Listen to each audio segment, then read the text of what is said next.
여러분 안녕하십니까? 계속해서 대구 경북 소식을 전해드리겠습니다.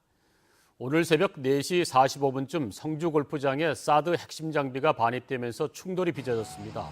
주한미군은 국내 반입된 외관 미군기지 등에 보관하고 있던 레이더와 발사대, 교전 통제 시스템 등을 어제 저녁부터 오늘 새벽 사이 트레일러 6대 싣고 이동시켰습니다. 경찰도 오늘 새벽 0시부터 성주군 초전면 일대에 8천여 명을 동원해 소성리 마을회관 앞은 물론 성주 골프장으로 통하는 지방도 등을 모두 통제했습니다.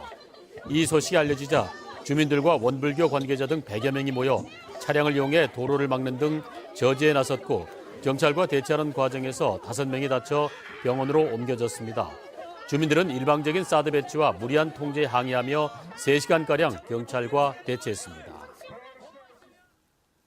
농민들을 위한다면서 경상북도가 시행 중인 보조금 지원 사업이 문제가 많습니다.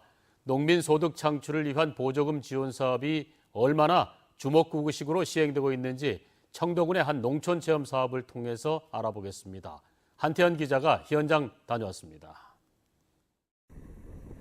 청도군의 한 농촌 체험 시설입니다. 지난 2012년 농가 수익 사업을 한다며 주민들이 조합을 결성해 소득사업 육성 명목의 보조금 2억여 원을 받았지만 최근 휴업을 한 상태입니다. 이런 보조금 지원을 받으려면 개인이 아닌 마을의 공동이익을 위해 최소 10명 이상의 조합원이 참여해야 합니다. 하지만 사업이 어려워지면서 조합원 수가 급감했고 3년째 조합원은 5명뿐입니다.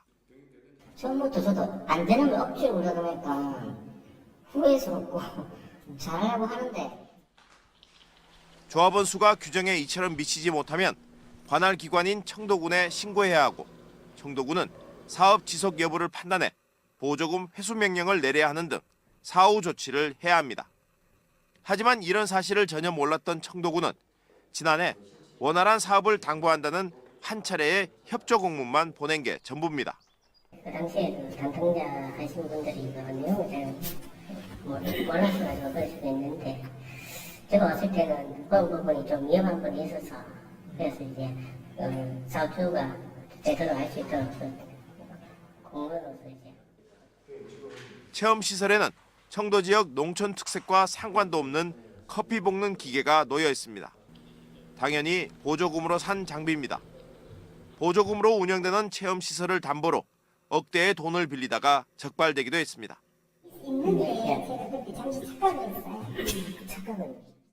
사업이 5년 넘게 지속되면서 규정을 어긴 사례가 여러 차례 발견됐지만 관리감독기관인 청도군과 경상북도는 어떤 강한 제재도 취하지 않았습니다.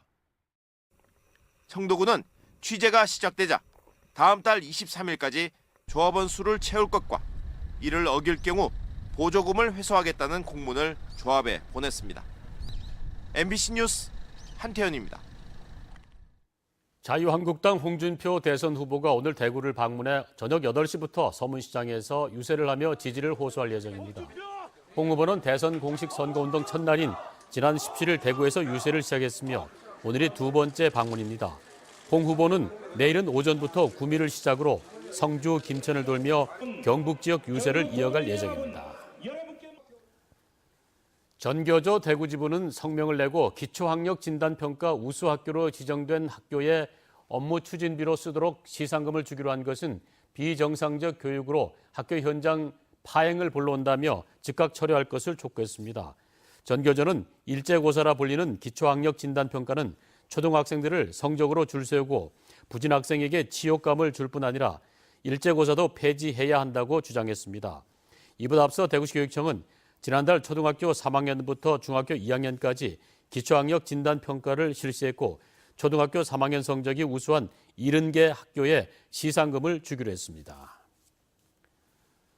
부동산 자산관리연구소에 따르면 지난 2주 동안 경북 지역 아파트 매매값은 평균 0.08% 하락한 것으로 나타났습니다. 이사 시즌이 마무리되면서 수요가 줄고 입주 물량이 늘어나면서 약세를 보이는 지역이 계속 늘어나고 있습니다. 같은 기간 경북 지역 아파트 전셋값도 평균 0.04% 하락했는데 그동안 강세를 보였던 중소형 면적도 하락세를 돌아서는 등 공급량 우위 속에 약세가 한동안 이어질 것으로 보입니다. 한국농수산식품유통공사는 오는 11월 말 열린 2017 대한민국 식품대전에 참가할 식품기업을 모집합니다. 올해 대한민국 식품대전은 오는 11월 29일부터 나흘 동안 서울 양재동 농수산식품유통공사에서 열리고 국내외 바이어를 초청한 1:1 구매 상담과 전문가 현장 상담 등 판로 개척에 도움이 될 다양한 행사가 마련됩니다. 이상으로 MBC 생활뉴스를 모두 마칩니다. 함께해 주신 여러분 고맙습니다.